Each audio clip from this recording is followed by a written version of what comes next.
As we lay, we forgot about tomorrow as we lay. Shirley Murdock's voice does not have any limitations.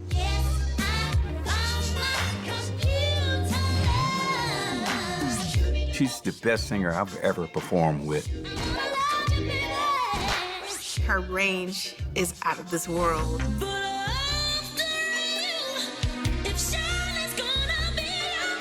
She can take a song and bring it to life.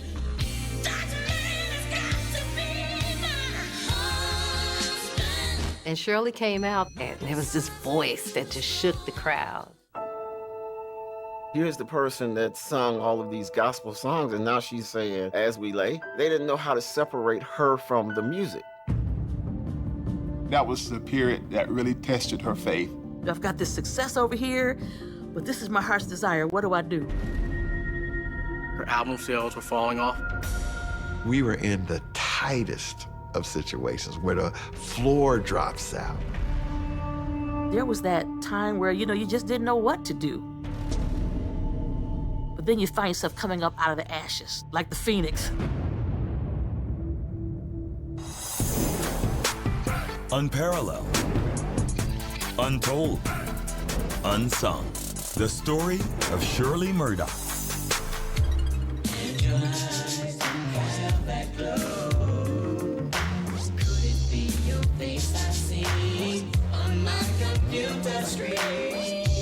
Shirley Murdock, to me, is probably one of the most underrated singers. Shirley makes any song her song.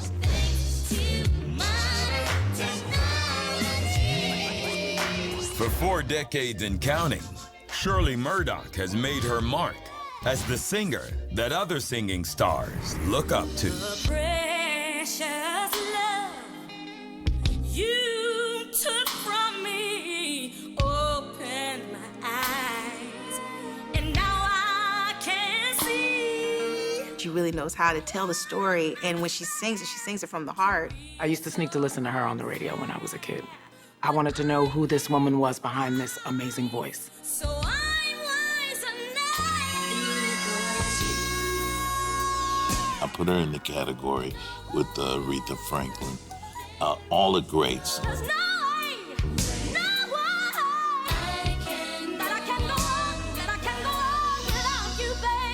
The strength of her voice is the first thing that you really encounter when you listen to Shirley Murdock. Now I'm packing up all of my broken pieces and the little bit of strength that remains. 'Cause I love me better than that. To lay here and cry. And Shirley used that voice and her deep religious faith to transcend the boundaries between gospel and R&B. I'm going to get my life back. Do I have a witness out there tonight? When she's on that stage, you on that stage with her. It changes you. When she's on stage, she's a beast. Like, no one can touch her. But throughout her career, Shirley endured struggles in her personal and professional life to become the artist she always wanted to be. I kind of got locked into this box of Shirley sings about people's husbands. When Shirley started singing gospel music, the industry was really, really hard on her.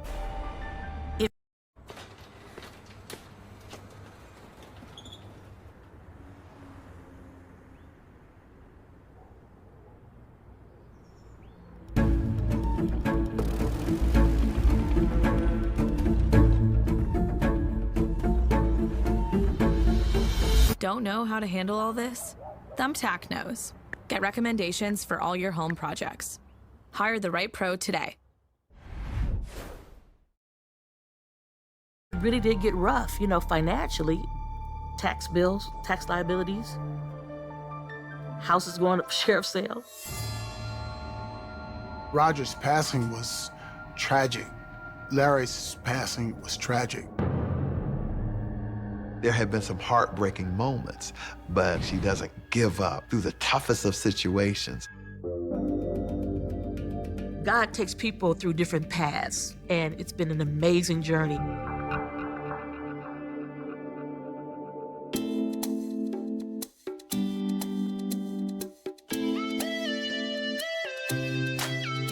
Shirley Murdock grew up during the 60s in Toledo, Ohio, the fifth of 6 children. Her father was a factory worker, and her mother a domestic. Her parents divorced when she was young, but her mother vowed to keep her family on an even keel. My mother and father, they had a lot of on again, off again in the relationship with domestic violence, which finally ended up in divorce. My mother was a strong woman, and she took care of the family. She was a domestic, but later on, she worked at the Toledo Hospital in the area of surgery when people would be prepared for surgery. We grew up in a 2-bedroom home. Looking at it now, I don't know how we ever did it. There was always music in the house. My favorite singer growing up was Aretha Franklin. I remember I was about maybe 9 years old. I would throw my head back and sing Dr. Feelgood with so much fervor that Mama said, "Baby, why don't you just leave that alone until you get grown?" Shirley used to sing around the house all the time. I used to tell my mother, "Mom, please tell Shirley to shut up. I'm watching TV." And Shirley found inspiration in another young entertainer with the same name. Watching those matinees, and I saw a little curly-haired white girl by the name of Shirley Temple, and she could sing and dance, and I could sing and dance. And so I saw myself pretty much in saying, one day, that's gonna be me. It was really coincidental. Her name was Shirley Temple Black, so I became Black Shirley Temple. She started singing in public in church, and she had to be no more than 9 years old. I started singing in the choir, and when I was 15 years old, I invited the Lord to come into my heart, and he became my personal savior. I felt that one day I was going to be able to sing all over the world. But when I gave my life to the Lord, I thought that was just going to just be in the realm of gospel. As she pursued her dream, Shirley finished high school, but left college early to focus on singing. And she continued to pay her dues in gospel, literally. I had a job at Osterman Jewelers, and there were times trying to pursue being a gospel singer. I paid to sing. You pay for the gas, you pay for whatever you're wearing. You have to be willing to invest in yourself. There was a large group of people who were trying to sing gospel, and it was all one pie. And so there's only so many slices to the pie. I spent the majority of my life trying to pursue that, but those doors never opened for me. Indeed, it took more than 10 years of trying to sing gospel professionally until Shirley got a break. In 1982, her cousin, Jill Perkins, who worked with Zapp's Roger Troutman, heard a cassette of her singing. Jill came to visit the family, and my mother let her hear this tape of me singing Jesus is Love by the Commodores. We sat there, and I listened to this song, and it gave me goosebumps. And when I got back to Dayton, I took my boombox, I put the cassette in there, and I pushed play, and he said, "Who is that?" I said, "That's my cousin, Shirley Murdock." He said, "Is she looking for a contract?" Roger Troutman was talking about making a record. I'm like, who is Roger? So I met Roger Troutman and I met Larry Troutman.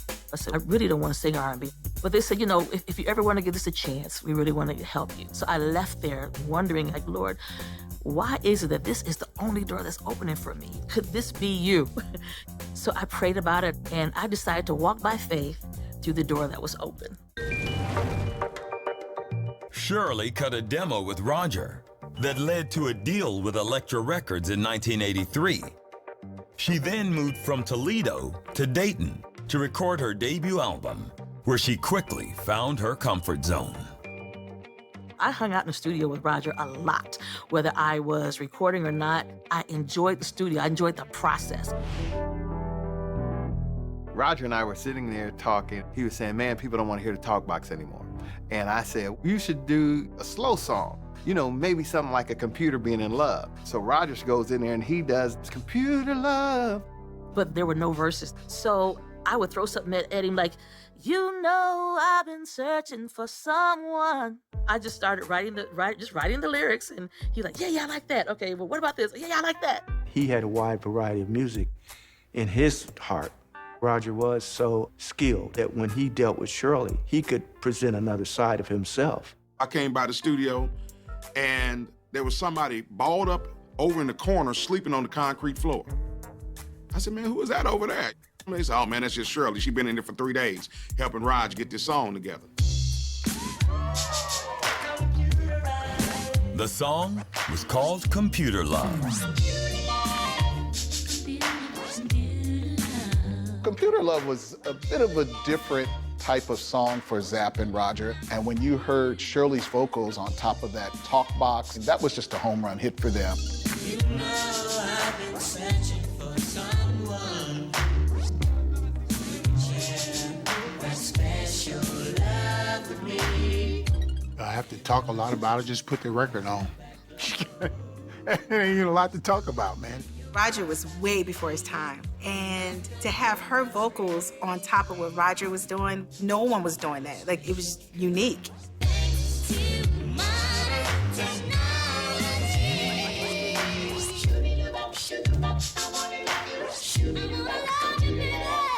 She brought the first superpower vocally to a Zapp song. We had never really had that before.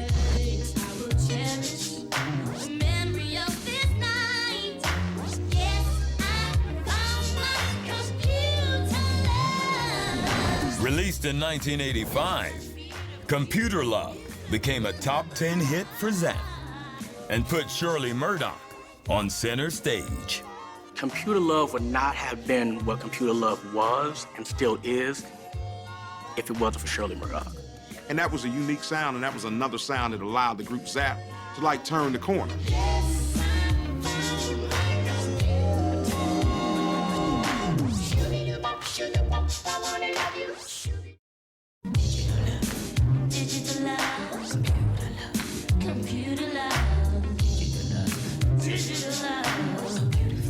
With the success of Computer Love in 1985, Zapp and Roger had expanded their brand of R&B, and Shirley Murdock was a big reason why. Nobody can sing like Shirley, and nobody can play like Roger. We worked with different females, but when Shirley came, it was just a different sound. But her presence was just powerful, man. While still recording material for her debut album, Shirley hit the road with Zapp and Roger, not only performing, but joining the road crew. She used to set the lights up. It was dangerous and it was crazy, but she loved every minute of it. But I'm doing wires and doing gels and every microphone, everything. I learned how to love it when it was rough. She was a real Christian woman, and in those days, in the early 80s, I'm not gonna speak on it too much. I'm just gonna say that we were a long way from that. And when she came and brought that to the organization, that in itself was like a breath of fresh air. And for fellow Zapp member Dale DeGroat, Shirley's presence led to something more. Dale and I are really two church kids in the music business. And that's really how we really hit it off. It became a friendship first, which I think is what helped everything. And we just happened to get close along the way. And Shirley grew emotionally close in other ways to both Roger Troutman and his brother Larry, who became her manager. My father wasn't always in my life. When I met Larry, he kind of became like that surrogate father for me, looking out for me and helping me make decisions. Larry Troutman was like a father figure to Shirley, and Roger was like a dear brother. They taught her a lot about the business. But for all that, when Shirley's self-titled debut album was released on Elektra in 1985, the first two singles the label chose to release didn't do well. They were really working these up-tempo kind of dance tracks for Shirley, and they weren't really connecting. They were just trying all kind of things because they really didn't know what to do with me. But what I liked about that period, I mean, labels gave artists a chance to connect. It may not happen in the first single. It may take 2 or 3 singles. And the third single released turned out to be a song about infidelity called As We Lay. And I was kind of like, because of what the subject was. I said, I'll sing it if you let me add some lyrics. And what I added to the original record was, we should have counted up the cost, but instead we got lost in the second, and the minute, and the hour. There are consequences attached to every decision that you make in life. As We Lay was kind of just floating around in the background for like 6 or 8 months. But man, when DJ started playing As We Lay, oh my goodness. And we slept the night away. Every time that song came on the Quiet Storm, it was like everything had to stop. Yes, we've stolen this moment.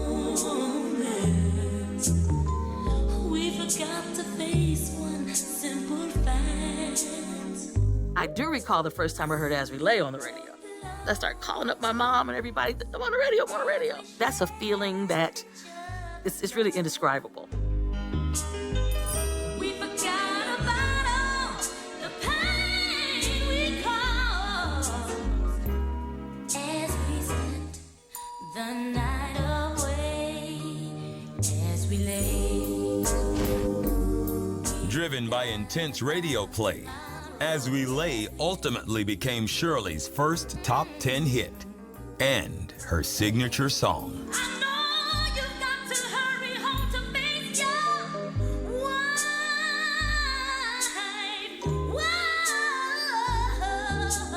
As a young girl, I didn't know even what I was singing about when I was singing it. However, as I got older, I actually got that as wonderful as the moment may have felt.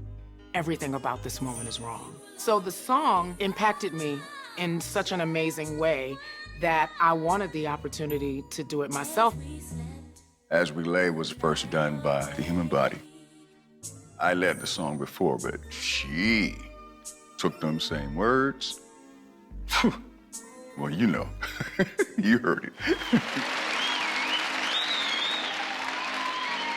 And the hits kept coming. With the release of Shirley's next single, another emotional ballad called Go On Without You. Before you left me, I had it all.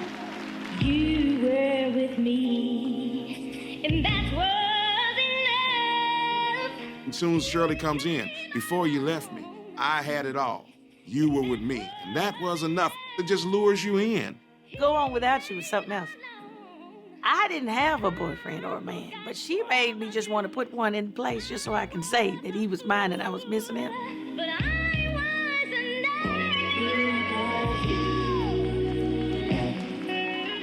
My world came to tell you, my world came to an end.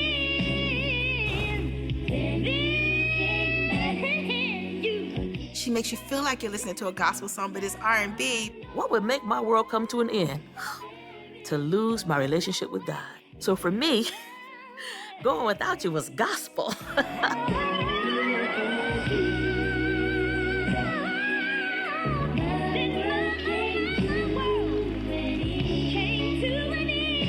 Go On Without You became Shirley's second straight top 5 hit and helped her debut album go gold.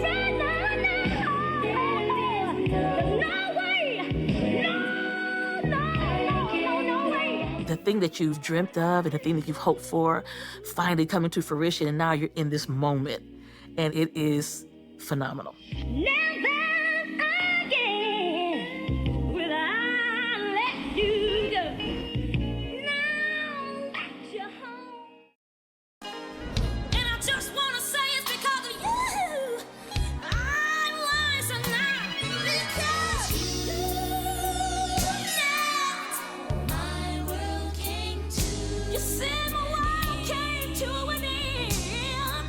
By 1987, 30-year-old Shirley Murdock had become a solid star in R&B with back-to-back hits, and she used the moment to fulfill a dream of her own. When this success happened, I was able to build a house for myself and build one for my mother next door to me. But even then, Shirley didn't make it a big thing. Look what I done for my mother. This was something that she wanted to do from within. I was like, this is for real. Yeah, she really made it. But in her hometown of Toledo, Shirley discovered not everyone was cheering her success. People were being judgmental. They didn't know how to separate her from the music. The church didn't really understand the transition between the gospel and where she was. I thought that people at home, especially in church, really would know that I'm the same person. That I didn't go out into this evil world and became this big sinner. But in the meantime, Shirley's romance with Del DeGroat took a happier turn.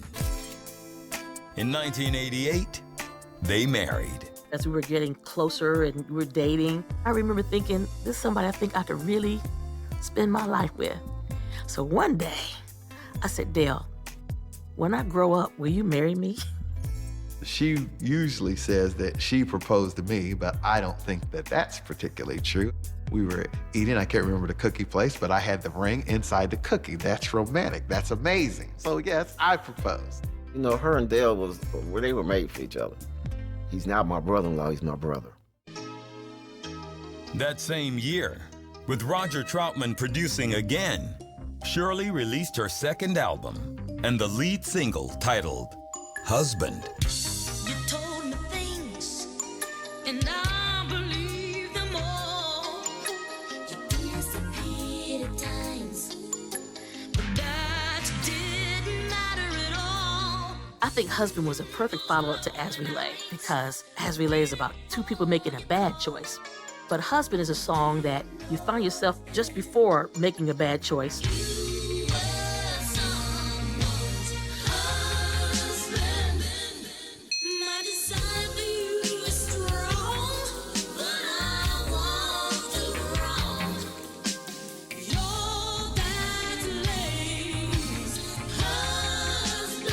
Shirley could get pleasant, it's beautiful, and then she gets, when she gets hard, man, it just, take your head off. And Husband had all of that in it. Well, I'm a lady with class, and I know my desire will pass. This cannot die, because you are husband. Lyrics can be written, but when someone sings them as if they were carving them out of their own soul, you know? And that's what Shirley does. She was checking all the women out there trying to sleep with somebody else's husband. Lyrically, I think that's something that women need to hear.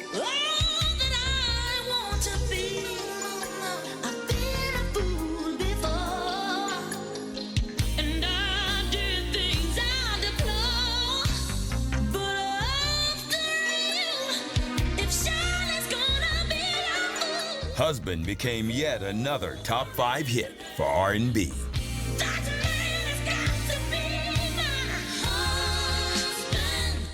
Shirley could tell a story, man. She could put herself into it and just tell the truth.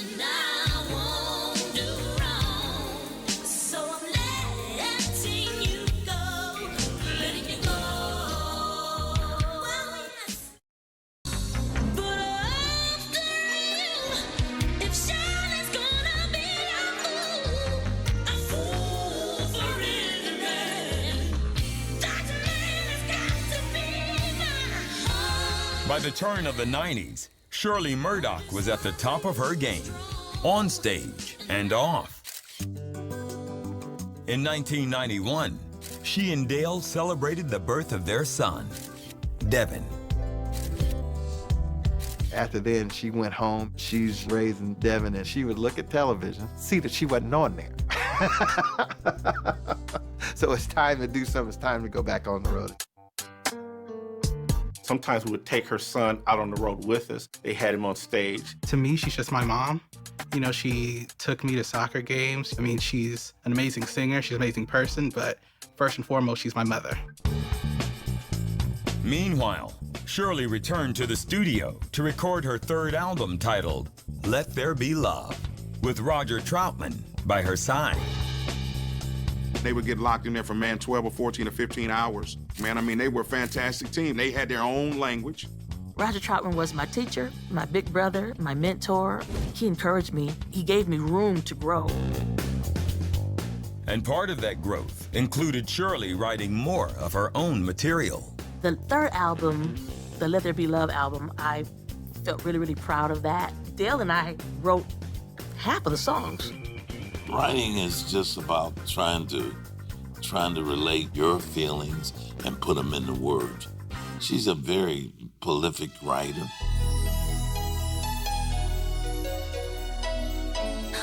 And on the album's lead single, In Your Eyes, Shirley used her husband for inspiration.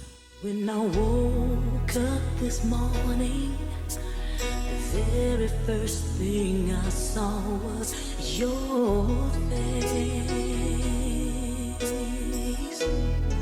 To me, my husband has the most gentle brown eyes. He does it for me. He does it for me, still. My heart skips a beat as I watch you while you sleep. For my heart is the window to my soul. She's a song stylist. Like you go to the barber shop and he fix your hair the right way. That's what Shirley does with the lyrics and melody. She's an amazing songwriter. And I think the world needs to know that. Like, you hear these songs, but you don't know who's behind the scenes doing it. I see kindness in your eyes. I see honesty in your eyes. In Your Eyes gave Shirley her fourth top 10 hit. Oh, baby, in your eyes I see. In your eyes, I see kindness. In your eyes, I see honesty. Yeah, she's probably still getting bonus points as a wife for that one today. But even while riding high as an R&B star, Shirley never lost connection with her church upbringing, in more ways than one. For the church world, I was the As Relay girl. For the secular world, I'm just church girl. You know, I don't drink, I don't smoke, I don't do nothing. I'm boring. She never completely abandoned her gospel roots during the secular years. I'm thinking of Instrument of Praise or the song Tribute. You know, she would always wrap each of those albums up with a gospel or inspirational type of song. So I figured that if people are gonna listen to my songs, I need to say something of value. I want them to walk away feeling uplifted. But while Shirley's songs were uplifting, her record sales were moving in a different direction. After In Your Eyes, the Let There Be Love album failed to deliver any more hits, creating friction with her label. Hip-hop's becoming a global phenomenon. R&B is not the sound that everybody's turning to. As a result, Shirley, her album sales were falling off a little bit. Elektra had other hit records out. There is no back burner. You got one burner, and either you're on it or you're not. Shirley Murdock's days as an R&B hitmaker were coming to an end, and there were far darker days to come. The act of it was just unbelievable. It was unthinkable. And it was heartbreaking, heart-wrenching. I can't even begin to tell you how horrible that was.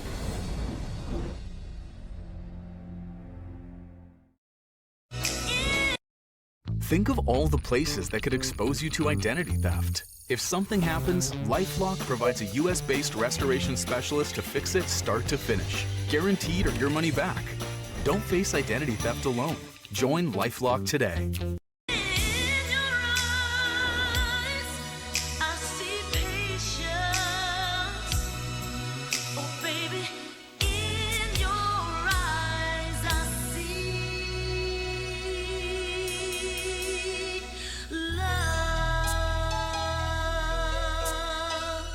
By the late 1990s, after 3 albums and 4 top 10 hits, Shirley Murdock had left Elektra Records and was working on a new album for Warner Brothers.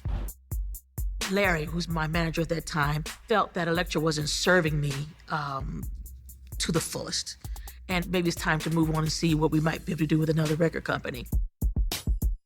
But while working on the album, a chance meeting with Bishop T.D. Jakes set her on a different course. Bishop T.D. Jakes came to preach, and there was a gathering at my pastor's house after the service. And so I got a chance to meet him. Bishop Jakes said, I'm starting a gospel label, and I want you to be one of my first artists. To have a gospel record, which was really my heart's desire. And so he said, here's your opportunity, but you can't do both. I've got this success over here, but this is my heart's desire. What do I do? And I prayed about it. I went to Roger. I said, Raj, I finally have an opportunity to sing gospel. I want to be released from Warner Brothers. He said, baby, I'm not surprised. That's what you were doing when I met you. So Roger Troutman secured Shirley's release from her Warner Brothers contract. Then she signed with T.D. Jakes' Dexterity Sounds label and set out to follow her dream. But what followed only months later was a nightmare. I got the phone call that Roger had been shot. And after a few phone calls after that, I found out that Larry did it. I can't even begin to tell you how horrible that was because our lives were shattered that day. Roger was rushed to the hospital, but died during surgery. A few blocks from where Roger had been shot, his brother Larry was found dead in his car from an apparent self-inflicted gunshot wound. It was sad. It was painful. But I was hurt. Roger's passing was tragic. Larry's passing was tragic. The family was so tight. And then, we wake up one morning, April 25th, and that's over. So I lost my brother / friend / mentor and my surrogate father. And I couldn't hate Larry. It was horrific, but I couldn't let even one horrific act erase all the positive things that he brought to my life. With Larry's passing, Dale fully took on the role of Shirley's manager. Larry's also the guy that said, well, you should manage your wife. I believe he knew that I would have her best interests at heart. One day, I said to Larry, I said, if something ever happened to you, what's gonna happen to me? At that point, he started grooming Dale to manage me. When we lost Larry, Dale was already in place to manage me. But with Roger and Larry's passings, Zapp's career came to a halt, putting Dale out of a job. And with Shirley quitting R&B to restart her gospel career, times got tough. It affected us financially, because when that happened, I wasn't even all the way doing gospel yet. I mean, tax bills, tax liabilities, houses going up for sheriff's sale. But my husband said, if we lose the houses, are we still good? I said, yes, we're good. We can live in a tent, me and you're good. But we survived it.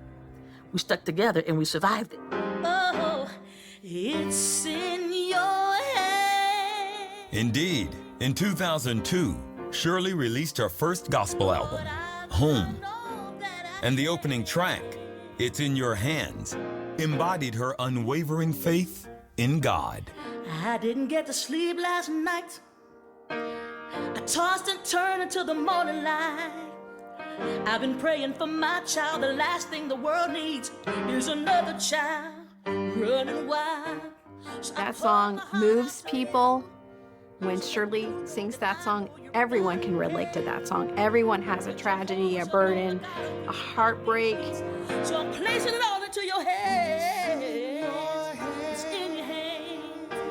Oh, it's in your hands. Lord, I'm turning all that I can. Oh, my. Shirley Murdock has a voice that will command your attention. And once you hear her sing, it does not matter what song she's singing, you will listen. I didn't get much sleep last night. I've been pacing the floor, Jesus, talking to you. And from the looks of things at the hospital, the doctors need to talk to you too. No matter what you're going through, it's not bigger than God. You can give him all your stuff, all your worries, all your anxieties, all your hurts, and he'll give you peace and joy. So here right now, I'm placing it all into your hands. Oh, in your hands. All into your hands. Oh, in your hands. Lord, I'm turning all that I can. Oh, my, it's in your. In 2002, Shirley Murdock had finally realized her childhood dream of making a gospel album. But some had their doubts. When Shirley started singing gospel music, the industry was really, really hard on her. I think that was the period that really tested her faith. What they needed to know was where my heart was. Was I sincere? And so I stayed away from my music for like about 7 years. And I did nothing but gospel. That was hard for me as a manager because I got to tell the people that are calling for her, hey, can Shirley come sing As We Lay for us? Shirley, ready to sing As We Lay? Nope. No, sir, she will not. I love me better than that. Better than anything that will keep you from being everything that God has created you to be. And that commitment paid off on Shirley's second gospel album titled Soul Food, released in 2007. As I look in the mirror, a broken woman I see, broken down by the streets of life's journey. That broken woman is me. So I take. I was actually down in Texas and it stopped by a radio station and the DJ played this song called I Love Me Better Than That, and all the phone lines just lit up. Past the verbal and the physical abuse and all the trauma and the pain. I've got to flee from this crazy situation. I Love Me Better Than That was cool because it was a song about empowerment, but it kind of had that 90s R&B kind of vibe. I love me better than that. Than to lay here and cry or to stay here and die. I'm going to get my life back. Get my life back, yeah. I Love Me Better Than That deals with domestic violence. I've never gone through it personally, but my parents had a volatile relationship. And I just want to empower people, women, to just take back their life. I want my joy back. I want my peace back. I want my strength back.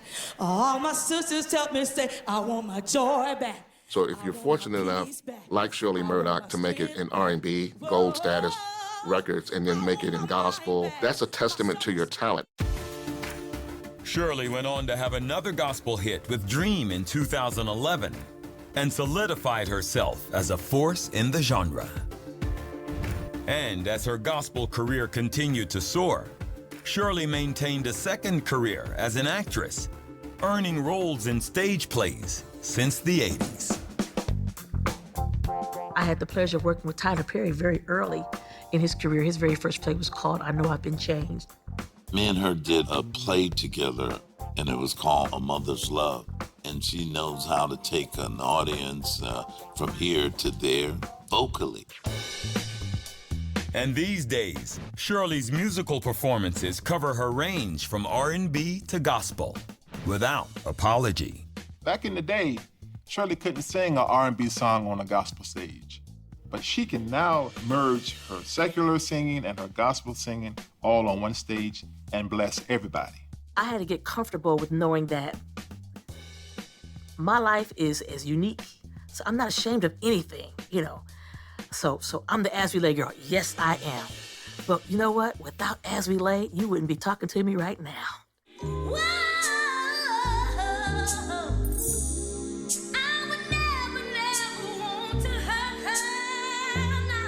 After Shirley Murdock, hey, did you hear all the female singers that came out the woodwork? All of them trying to do Shirley Murdock runs. That's her impact.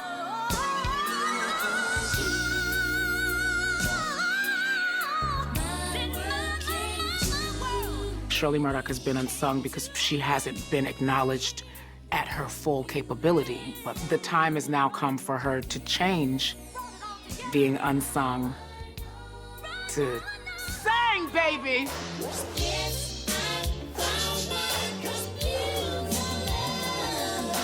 She's never gonna be unsung, not to me. You know, I'm gonna keep Shirley Murdock playing in my car and at my house, like, forever.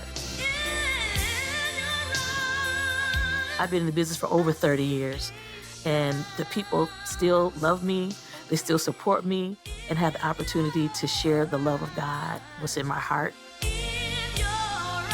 To help bring joy, encouragement, inspiration, I'm happy about that. I see love.